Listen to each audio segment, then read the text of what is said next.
The Hell in a Cell stipulation was set to be used just once on tonight's show, but it was given to what could arguably be considered the biggest feud, Cody Rhodes versus Seth Rollins. Only 2 championships were up for grabs tonight. Theory put the United States Heavyweight Championship on the line against Mustafa Ali, while Bianca Belair defended the Raw Women's Championship against Asuka and Becky Lynch in a triple threat match. The feud between Ezekiel and Kevin Owens came to a head in their encounter, as did the program with Happy Corbin and his former best friend Riddick Moss. We also saw the Judgment Day take on Finn Balor, AJ Styles, and Liv Morgan, and Bobby Lashley had an uphill battle against Omos and MVP in a 2-on-1 handicap match.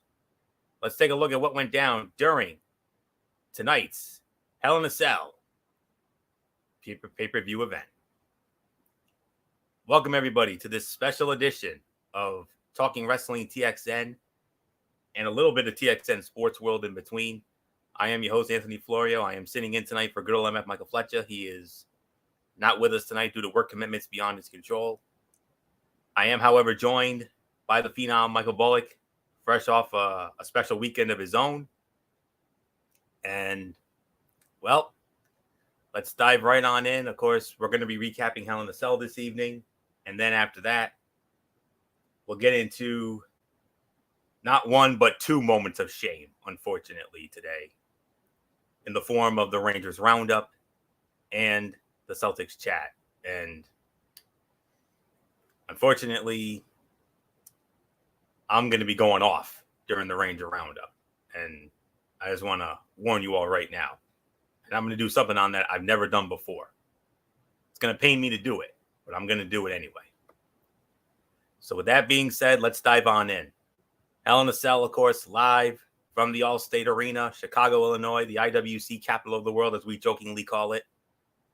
No kickoff show matches, so we dive right into the main card, as it was the triple threat match for the Raw Women's Championship. Bianca Belair versus Asuka versus Becky Lynch.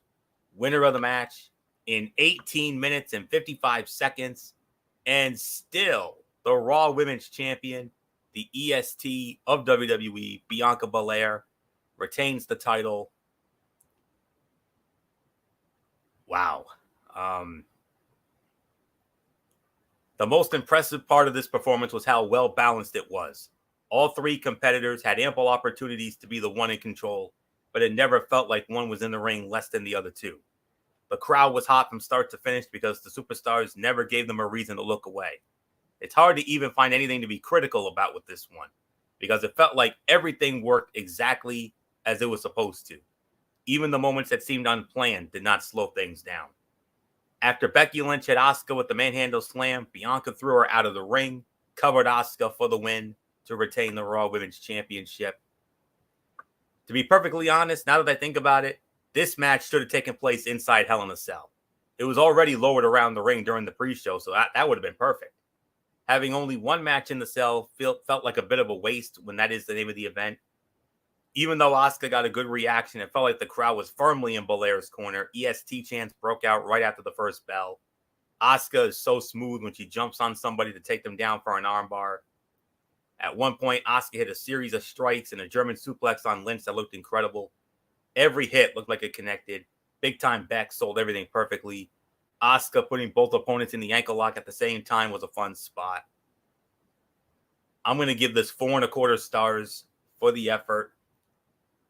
It's one of the fights of the night, and it's definitely worth making an argument for fight of the night, no question about it, although there's another match that you could certainly make an argument for.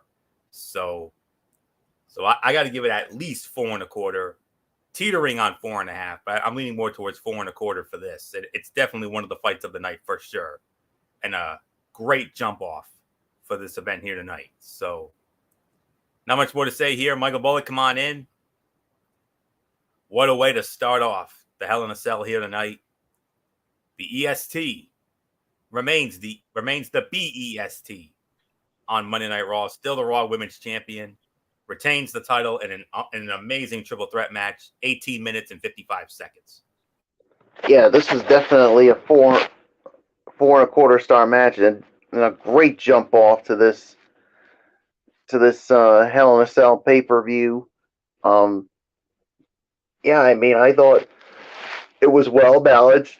It was definitely, I mean, a well hard fought match with a great effort by both women. And yeah, I mean,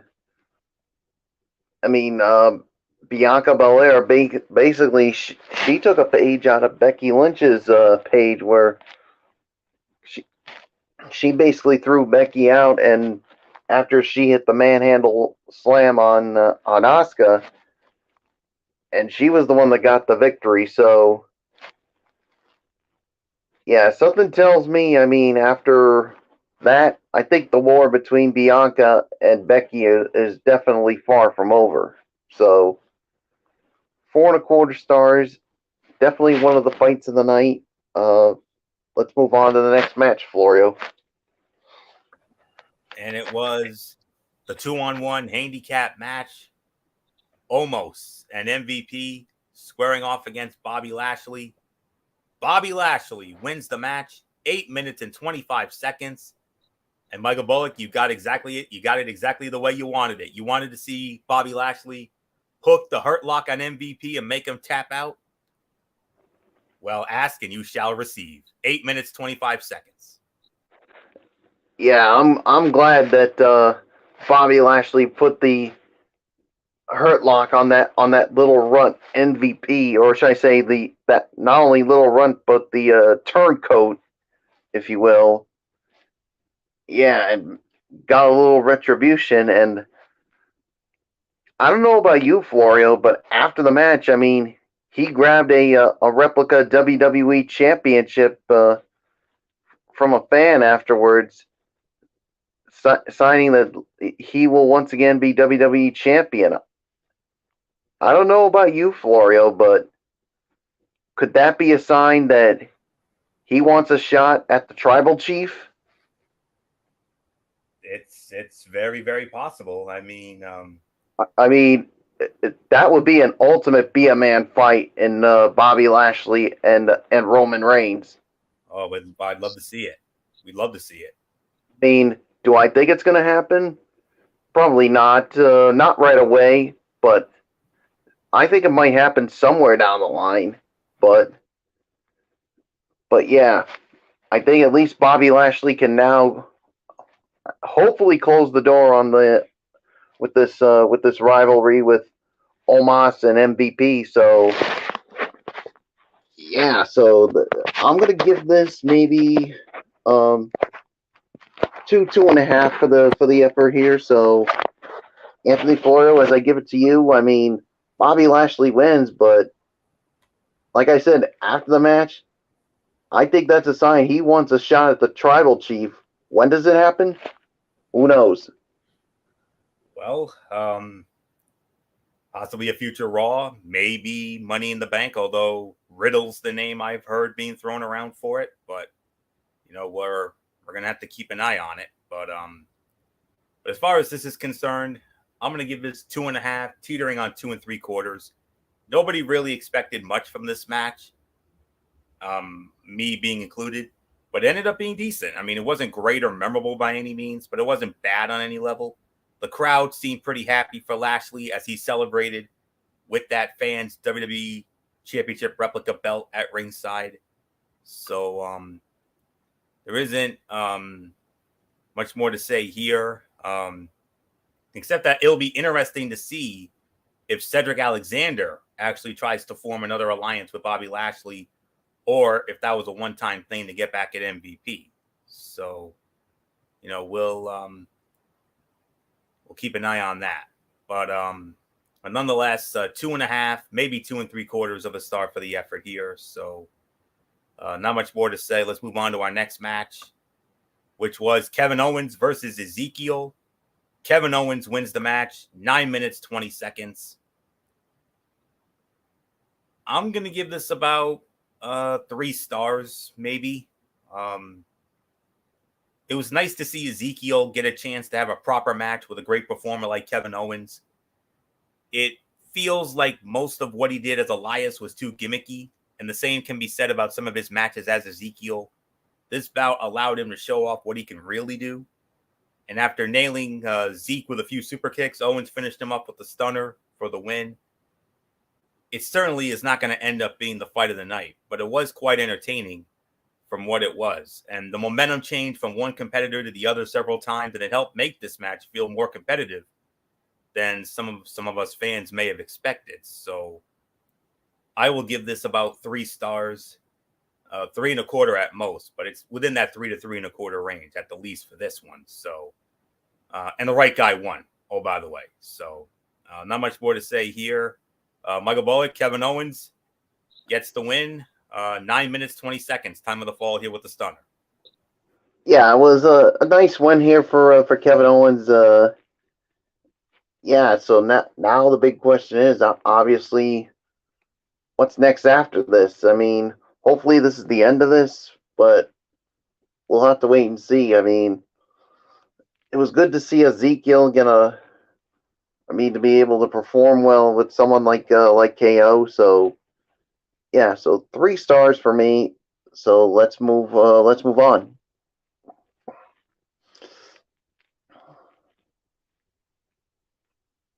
Florio. Yep. I'm here. Got a little stuck there. All right. Next up, the six person mixed tag team match, as it was the Judgment Day. Edge, Damian Priest, Rhea Ripley versus the phenomenal AJ Styles, Finn Balor, and Liv Morgan. Winners of the match in an even 16 minutes. It was the Judgment Day, and it was Edge with the spear on Finn Balor for the win. Michael Bullock, no surprise as to the outcome, but great matchup here in an even 16 minutes. Yeah, this was definitely a great matchup here. I'll give this about maybe 3.5, 3 3/4. I mean, yeah, this was a fun match here. I mean, the outcome was never in doubt. Obviously, they really want to put over the Judgment Day as a dominant faction. Of course, we all know who the true dominant faction right now in WWE is, and that's the Bloodline. But right now, I think it looks like we need to take them seriously, and it's almost like their way of maybe even taking a shot at the Bloodline, saying, "You say you're a dominant faction? Well, look at us and look at what we've done." So, yeah. But they still got a long way to go to catch up to the Bloodline.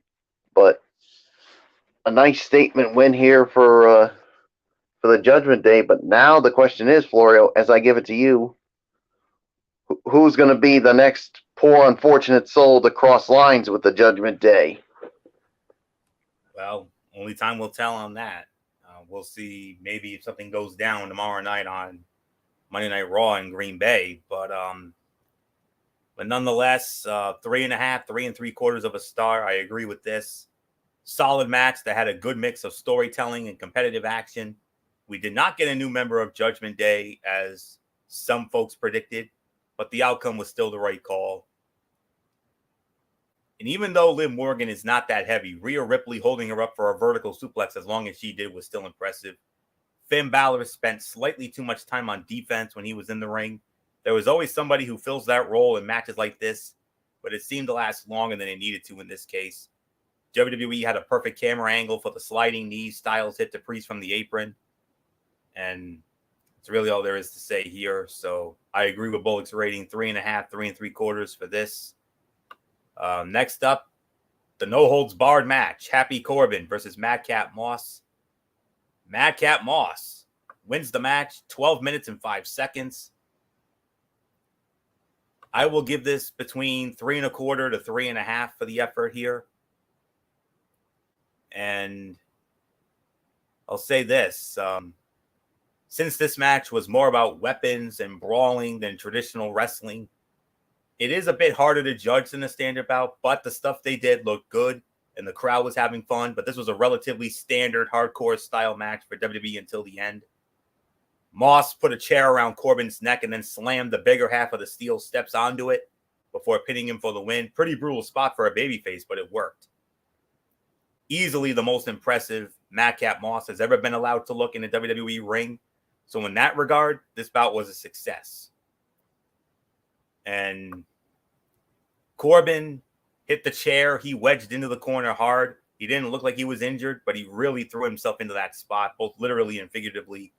Some people will complain about the lack of blood in a match with this many weapons involved, but this bout didn't really need it since most of the weapons were used to hit each other in the back. But nonetheless, 3.25 to 3.5 stars. Definitely the most impressive outing I've seen from Madcap Moss to date.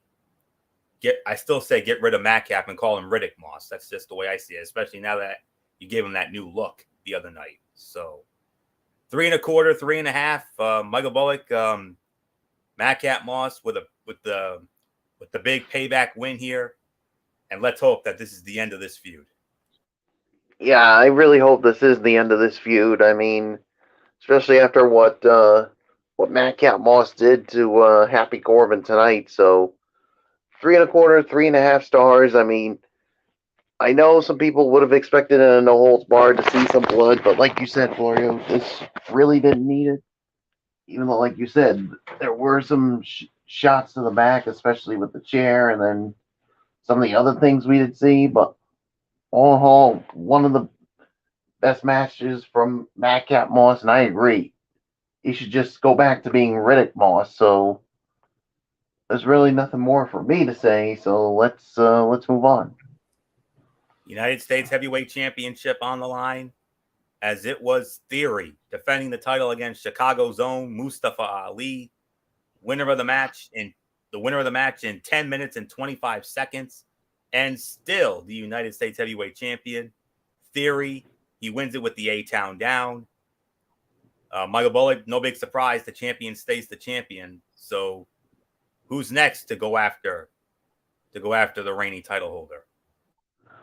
Yeah, I really don't know who I can see going after him next, but 3.25 is my rating for this match. I mean, it was fine for what it was, but obviously, I mean, like you said, I'm sure there were a lot of people really wanted to see Mustafa Ali win the title, especially in front of his home crowd. But keeping it on Theory is the right decision. How long will he go with it? Who knows? So there's really nothing more for me to say. So it's yours, Florio. 3.25 stars for me on this. Good, energetic performance from both men, but I think WWE missed out on the opportunity to give Ali a huge pop in his hometown by winning the United States Heavyweight Championship. I think it kind of feels like a mistake a little bit because the crowd was really into Ali during his entrance, and the hometown pop was very real. So that's just the way I feel about it. So I'm gonna like I said, I'm gonna give it 3.25 stars for the effort. So not much more to say here. Main event of the evening, the 51st overall Hell in a Cell match, but the 50th that has been on whether it's pay-per-view, cable television, or network television in general. Because there was one Hell in a Cell match that actually was a dark match that took place after a Raw taping. So it's the 50th on television, the 51st Hell in a Cell match overall. It was Seth frickin' Rollins versus Cody Rhodes. Now, the $1 million question going into the day, and Bullock, you were the first one who reported this in our Talking Wrestling TXN News and Views Messenger chat, that Cody had suffered a very serious injury, and then the kickoff crew and the announce team played off that several times during this event tonight. But when all was said and done, the winner of the match in 24 minutes and 20 seconds, Cody Rhodes. Cody Rhodes wins the match. Despite the injury, despite the ugliest looking bruise you will ever see on any professional wrestler, man or woman. Holy guacamole. There's nothing left to say. This was the fight of the night. 4.5, teetering on 4.75 of a star. This was an outstanding and completely unnecessary performance. If Cody Rhodes was as injured as he looked, he might have significantly extended his recovery time. You have to applaud his guts for being willing to do this. But it's hard not to think that it was a bad idea.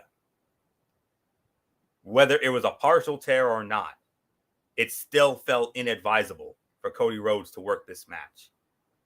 Seth Rollins wearing polka dots like Cody's father, the late great American Dream, Dusty Rhodes, was a fantastic detail to include.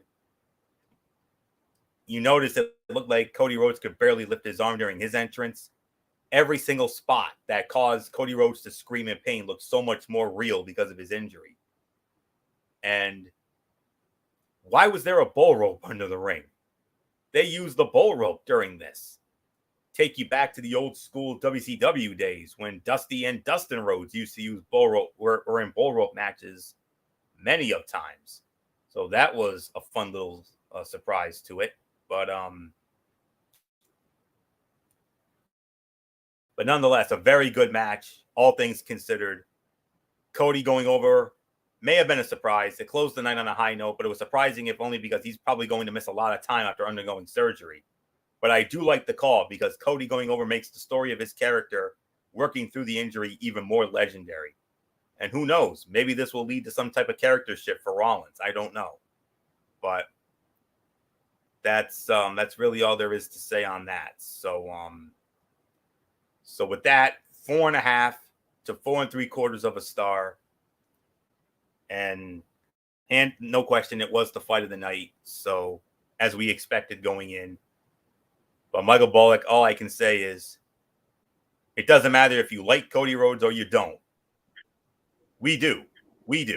But for anybody out there who may not, after tonight, you damn sure have to respect him. What an effort. With that bruise on him. And he still wrestled near 25 minutes. And he went damn near 25 minutes with this. Unbelievable. Now, that to me, Florio, is the total definition of the word resilient. I mean, for him to wrestle this match with that one of the most horrific bruises I've ever seen. I mean, really, I've seen some ugly bruises before, but this literally takes the cake here. I agree with you. I mean, it was unnecessary, but the thing is, Cody Rhodes didn't want to disappoint his fans. I mean, he went out there and put on the most resilient performance I've ever seen from someone who, is seriously injured. And obviously, I think he's definitely going to miss some time because of this just to recover from it. I think maybe tomorrow night on Raw, Florio, I think they're going to find some way to maybe write him off TV just so that way he can get that surgery.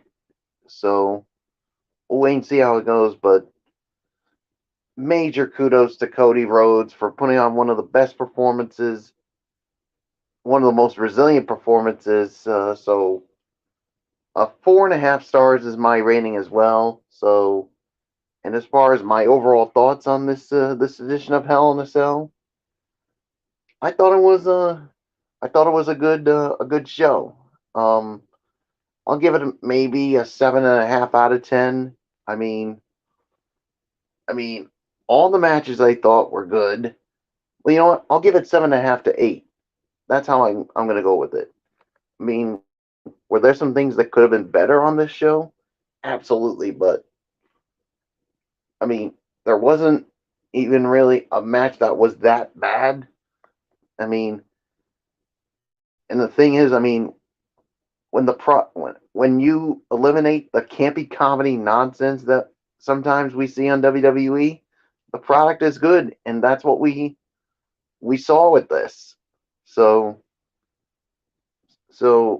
7.5 to 8 for me. So Florio, it is yours. I'm right there with you. 7.5 to 8 out of 10 for me as well. I mean, um, like Bullock said, I mean, all the matches were solid to good to great. I mean, there wasn't one match that made us say, "Hoofa, that was horrible."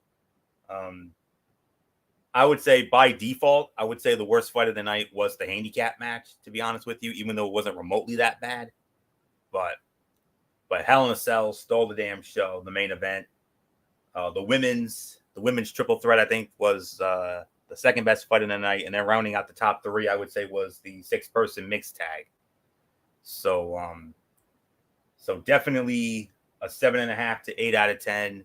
It's going to be very interesting to see what happens now going forward with, especially on the Raw brand, especially after Cody Rhodes, what happened to him. So, we're going to have to definitely keep a very, very close eye on the dirt sheets throughout the day tomorrow and see if they say anything about this or if anything's come up like since the pay-per-view went off the air some time ago. So that's really all there is to say there. So now we're gonna get into the TXN Sports World portion of the show tonight. And unfortunately, as the old saying goes, it was back to reality. Not just for my New York Rangers, but also for Michael Bullock's Boston Celtics. A few days ago, we were coming off a major high, and unfortunately, we go from a major high to a major low. And I'm going to be honest with you, this first one hurts. This one hurts more than the Celtics, and we're going to get into them in a bit. But started with the Ranger roundup here. This afternoon, it was Game 3 of the Eastern Conference Finals. The New York Rangers squaring off against the Tampa Bay Lightning. Rangers going in with a 2-0 series lead. And there was no score in the first, but that changed. 7:37 at 7:37 of the second period, Mika Zibanejad, his 10th goal of the playoffs. It was a power play goal. Adam Fox and Artemi Panarin with the assists. 1-0 New York. 2 minutes and 7 seconds later at 9:44, Chris Kreider, his 10th of the playoffs, also on the power play, assisted by Mika Zibanejad and Artemi Panarin. 2-0 New York. You're thinking, okay, everything's like, I was like, oh my goodness, is this really going to happen? Are we really about to go 3 games up on these guys? Not so fast. 1 minute and 6 seconds later, off a penalty by Jacob Trouba. Jacob Trouba with got called for interference drawn by Andre Palat at 10:09. And then 41 seconds later at 10:50 of the second, Nikita Kucherov makes them pay. His 6th of the playoffs, power play goal. Victor Hedman and Steven Stamkos with the assists. The lead gets cut down to 2-1. And then just 1:22 into the third, after yet another penalty by Jacob Trouba, holding a 2-minute holding penalty that was drawn by Anthony Cirelli 37 seconds in.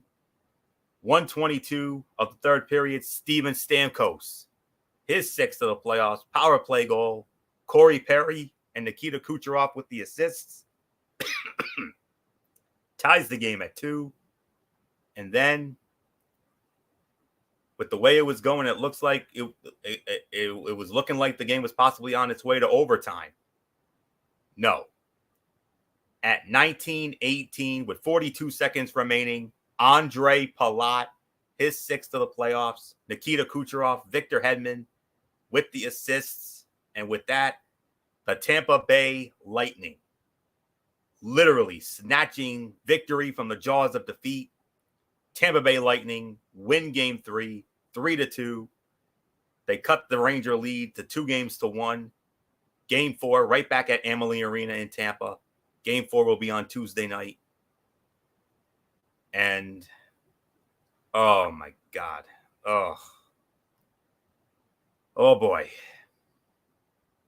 I thought it couldn't get any worse. I thought it couldn't get any more demoralizing after the way the Rangers lost game 1 in the first round against Pittsburgh. But this one hurts even more. For just bear with me for one moment here as I get the there's a certain piece of information I wanted to get before anything else. Oh man, that's a heartbreaker. I mean, the New York Rangers seemingly had this thing well in hand, and then all of a sudden, out of nowhere, the game turned, and what a horrible turn of events, to say the very least. And so as the old saying goes, folks, it was so close yet so far away, and just gotta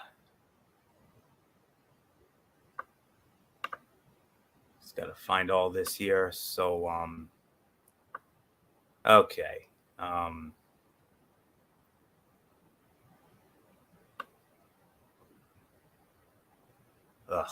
But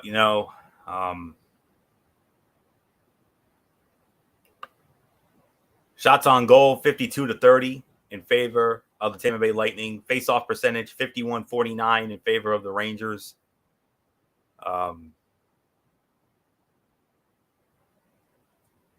It's just this one's gonna sting quite a bit, especially for us Ranger fans. And I know if MF was here, I know MF would have been right there with me. And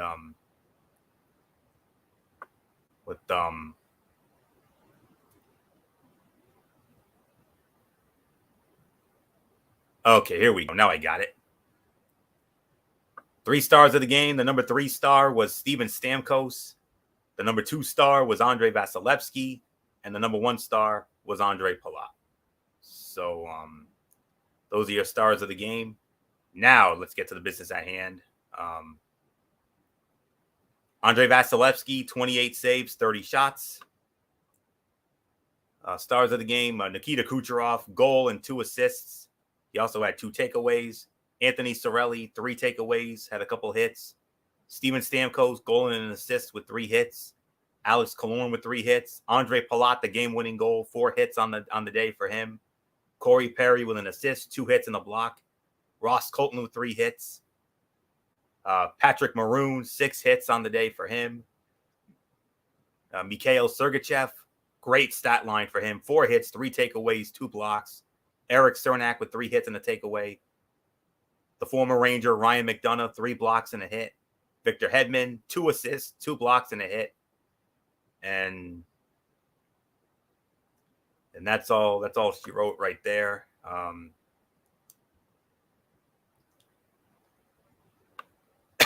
And Nick Paul also had 11 face-off wins as well.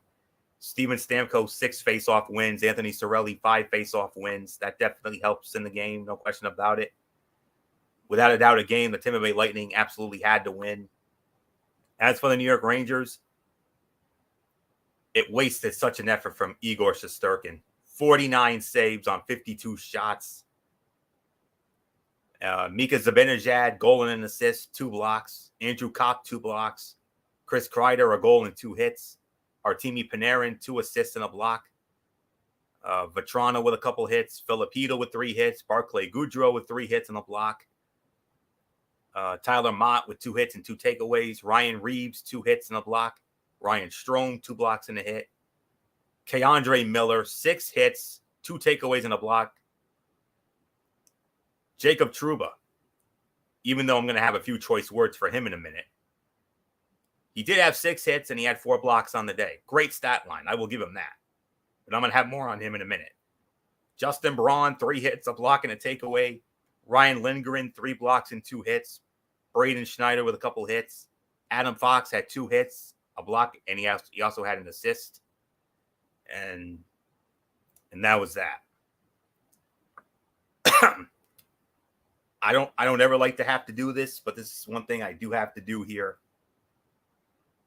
I hate to do it, but I have to. I'm sorry, but Jacob Trouba, I got to call your ass out, man. I mean, you committed not 1, not 2, but 3 stupid penalties. And those 3 stupid penalties are the reasons why these guys are back in this damn series. We had them dead to freaking rights. And then you had to get stupid and ignorant with those penalties. Wake up. You wake up especially. No more stupid penalties. That's the main reason why the Tampa Bay Lightning even won this game. Because, of course, Tampa Bay took full advantage of those stupid penalties, converted them into power play goals. They didn't need it on the winner. They just got a lucky bounce. That's all there is to say there. And now instead of being up 3-0 like the Colorado Avalanche in the Western Conference Finals, now it's a 2-1 series. So I'm going to make a statement. I'm going to make it clear, and I'm going to make it to the point. Game 4, Tuesday night, we're coming to play. You better damn sure believe it. Because we had this thing. We had this thing won. You know it. Bullock, you know it. MF knows it. Everybody out there knows it. It's just that Trouba had to commit those stupid-ass penalties, and that's the reason why the Tampa Bay Lightning won this game today. If it wasn't for that, no question about it, we'd be up 3-0 right now. No doubt.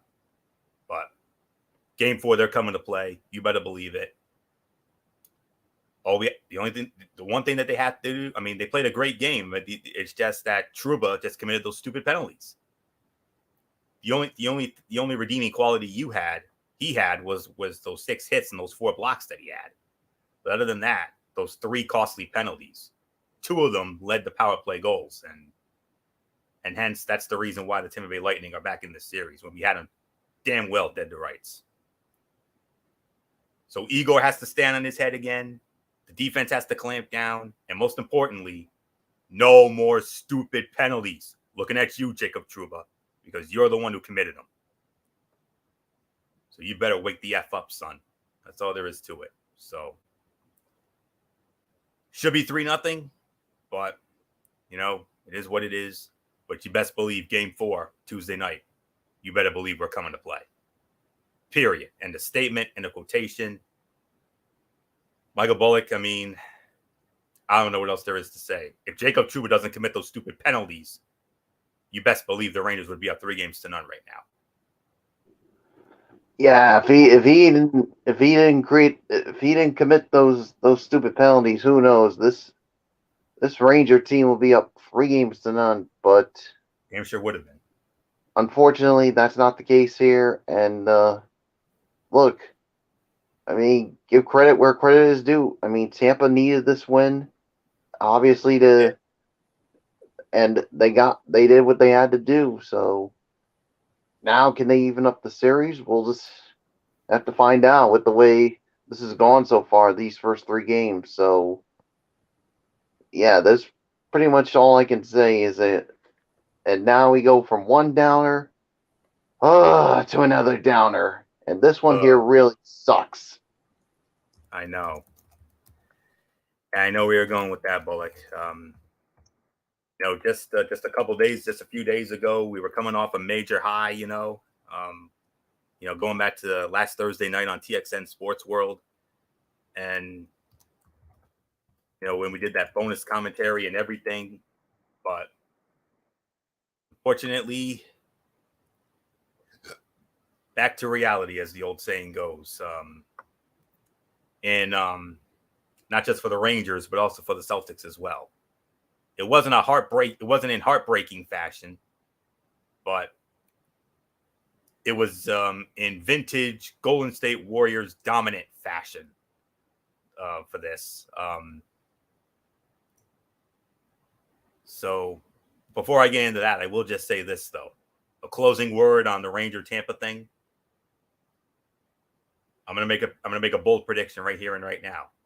If somehow, some way, the New York Rangers win Game 4 Tuesday night and go up 3-1. Oh, we gotta pop a video. All right. So, as I was saying before, I was so rudely interrupted. Bold prediction: if the Rangers win Game 4 Tuesday night and go up 3-1, Thursday night they're putting their asses away in the Garden. Guaranteed. All right, now let's move on. Tonight, Game 2 of the NBA Finals, the Boston Celtics and the Golden State Warriors. Celtics up 1-0 after that unbelievable fourth quarter comeback Game 1 on Thursday. Unfortunately, not this time. Stephen Curry scored 29 points. Jordan Poole connected from just inside the midcourt to cap a huge third quarter run.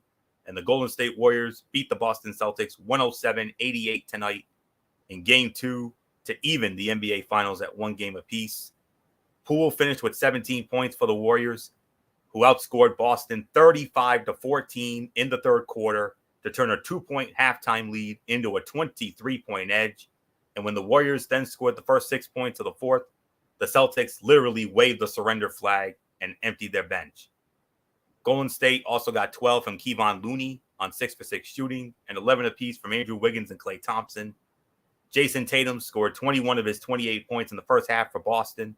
Jaylen Brown added 17 for the Celtics, but fought through a 5 of 17 shooting night, and Derek White scored 12. Just like in Game 1, a huge run decided everything. The Celtics went on a 48-18 run in the second half to decide the opener. The Warriors didn't wait that long in Game 2, going on a 43-14 burst from late in the first half until early in the fourth quarter to turn a tie game into an absolute runaway. Game 3, Wednesday night, as the series now shifts to TD Garden in Boston for the next two. Game 3 will be on Wednesday night. Game 4 will be on Friday night. Both those games in Boston. And it also now guarantees that the series will be going back to San Francisco in the Chase Center for at least the Game 5 next Monday night, June 13th. So with that being said, let's get into the important numbers at hand. To the box scores. First off, for the victorious Golden State Warriors, Stephen Curry led the way, 29 points with 6 rebounds, 4 assists, and 3 steals. Kevon Looney, 12 points, had 3 steals of his own. Klay Thompson and Andrew Wiggins, 11 points apiece. Wiggins had 11 points and 6 rebounds. Off the bench, Jordan Poole, off the bench, 17 points, 3 assists. Draymond Green, 9 points, 7 assists, 5 rebounds. Bjelica, 6 points, 5 rebounds for Golden State. Gary Payton II, 7 points and 3 assists with 3 rebounds. And for the Boston Celtics, it was Jason Tatum leading the way, 28 points, 6 rebounds. Jaylen Brown, 17 points, 6 rebounds. Al Horford, after that epic Game 1, only held the 2 points with 8 rebounds. Robert Williams III held the 2 points, 2 rebounds. Marcus Smart, 2 points, 5 assists, a couple of rebounds, but Williams also had a couple blocks. Derek White off the bench had 12 points with 4 rebounds.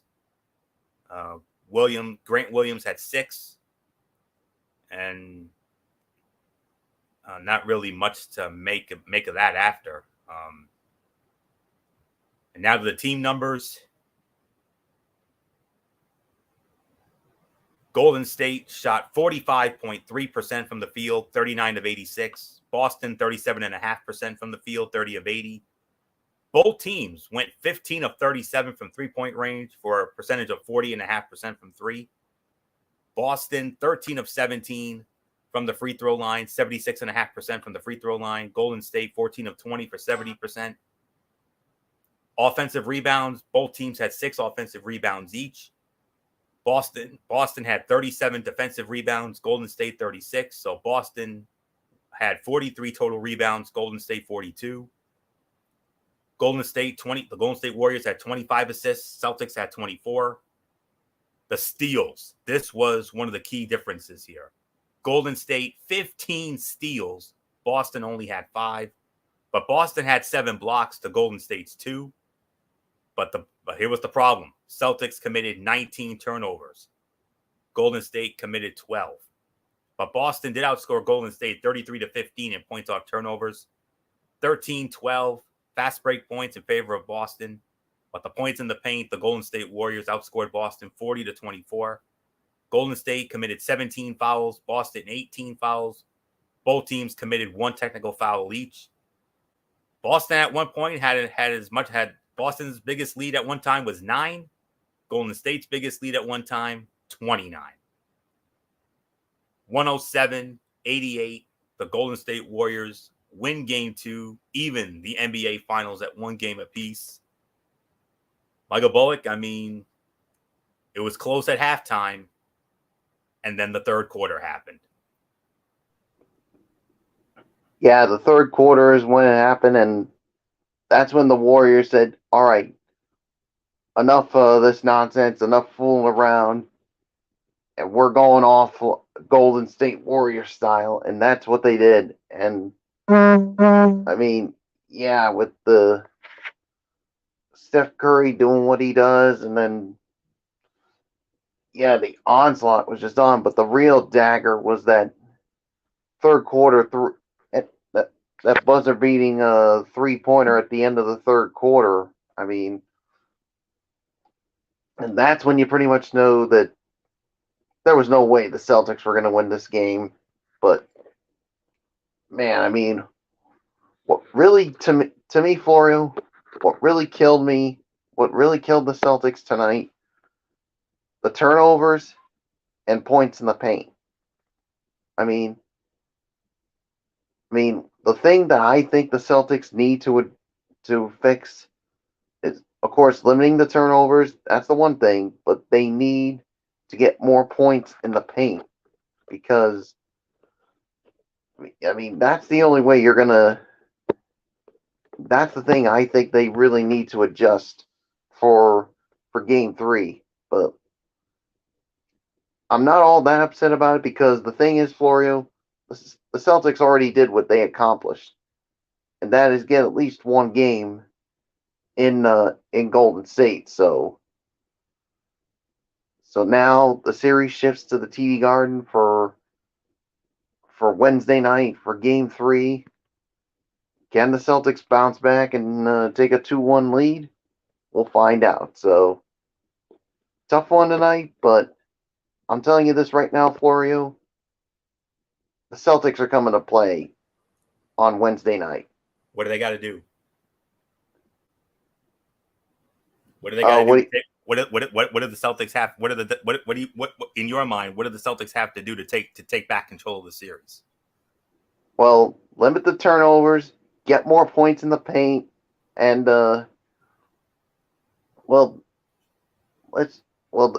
basically, those are the things that I think they really need to do. I mean, the 3-point shooting was fine, but those are the 2 things they really need to clean up if they want to win game 3. So that's pretty much all I got to say on it. All right. So that being said, that will put the bow on this edition, on this crossover edition of Talking Wrestling TXN and TXN Sports World. We want to thank you all so very much for tuning in tonight. We'll be back with you tomorrow night, following Raw, for another edition of Ridiculously Raw. Myself and Bullock, maybe MF. We'll have to wait and see. As we will get into Monday Night Raw, as always. We'll also get into my Tony's take as well, Impact Wrestling and NXT Level Up. I'm thinking about doing the NXT in your house, since we only have the Raw and the Tony's take. Bullock, would you be up for that tomorrow night? I could be up for it. Yeah. Because Wednesday we're gonna have another loaded show because we don't want to do too much. So because there will be another edition of the Ranger Roundup and the Celtics chat on top of what we have on Wednesday. So I'm thinking we'll do NXT in your house, then we'll do Raw, and then I'll do a quick Tony's take, and then we'll call it a night on tomorrow night. So that'll be tomorrow. And then Wednesday Night Madness, good old MF Michael Fletcher. I know he'll be on for that. We'll get into NXT 2.0. We'll get into AEW Dynamite. And then the Game 4 edition of the Ranger Roundup against the Tampa Bay Lightning. And then we'll also have the Game 3 edition of the Celtics chat for the Celtics in the NBA Finals. I'm not sure if we're going to have a TXN Sports World on Thursday. We'll see what happens with that. Friday, Cerebral Smack Talk. We'll have Friday Night SmackDown and AEW Rampage as usual. Time to be determined because of the Colorado-Edmonton series. That's scheduled to be a Game 6. But if Colorado slams the door either tomorrow or Wednesday in that series, then it's obvious that we'll probably be back at our normal time on Friday for the Cerebral Smack Talk with SmackDown, Rampage, and what would be, I do believe, the Game 5 edition of the Ranger Roundup, and also the Game 4 edition of the Celtics chat. So keep your eyes and ears peeled. That's all there is to say there. So that's it. So until tomorrow night for Ridiculously Raw, this is Anthony Florio here for the Phenom Michael Bullock, and in spirit, good old MF Michael Fletcher and the First Lady Dee Dee Woodson. You know the routine, everybody. Thumbs up. Talk to you later. Yeah. Lord up, Fortune 4 style. Bye for now, my friends. God bless. Be good to each other. Have a blessed Monday. And until tomorrow night for Ridiculously Raw, you've been watching this special edition, the special crossover edition of Talking Wrestling TXN and TXN Sports World, our recaps of Hell in a Cell, Game 3 of the Ranger Roundup, and Game 2 of the Celtics chat right here on the Tone 25 on YouTube and StreamYard.com. And remember, my friends, no matter what anyone tells you, and after what we saw from Cody Rhodes tonight, you best believe wrestling is indeed beyond anything else. Wrestling is indeed actually real. For everybody who has been a part of this one, for now, Anthony Florio, so long. Bye, everybody. Bye.